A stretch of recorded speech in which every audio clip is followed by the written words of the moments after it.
पुढची बातमी बघूया। डोंबिवलीतल्या जिमी हॉटेलच्या टेरेसवरील शेडवरती पालिकेने कारवाई केली। जिमी हॉटेलवर पालिकेची सकाळपासून कारवाई सुरू आहे। या कारवाईसाठी मोठ्या प्रमाणात पालिका अधिकारी, कर्मचारी आणि पोलीस बंदोबस्त तैनात आहे।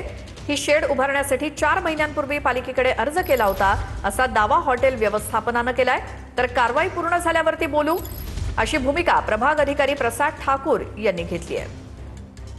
पालिकेकडून मी 4 महिन्यापासून मी आपली अर्ज केला होता शेडसाठी की वेदर पाऊस येतोय त्यासाठी मला त्याची परमिशन द्या, पण त्या लोकांनी काही परमिशन दिले नाही। मला कारवाई करण्याच्या आधी नोटीस दिलेली होती महानगरपालिकेकडून, पण नंतर डायरेक्ट 24 तासाची दुसरी नोटीस आली, 24 तासाची, आणि त्यांनी डायरेक्ट येऊन मला सांगितलं की उद्याच्या दिवशी कारवाई आम्ही करणारच, याला कोणी थांबू शकणार नाही, काय नाही। मी बोलला अरे साहेब स्वतंत्र दिवस आहे, एक दिवस जाऊ द्या तुम्ही, पाहिजे नंतर रविवार आहे, सोमवारी कारवाई करा, पण ते काय थांबले नाही। आणि आज स्वतंत्र दिवसाच्या दिवशी माझ्यावर अन्याय झाला आहे। कारवाई होऊ द्या, नंतर बघू। आज यांना दोन नोटीस आपण बजावलेल्या तरी देखील या गोष्टी हे केलेल्या आहेत, तर आज आपण कारवाई करतो। कारवाई झाल्यानंतर मी माझं मत व्यक्त करेन।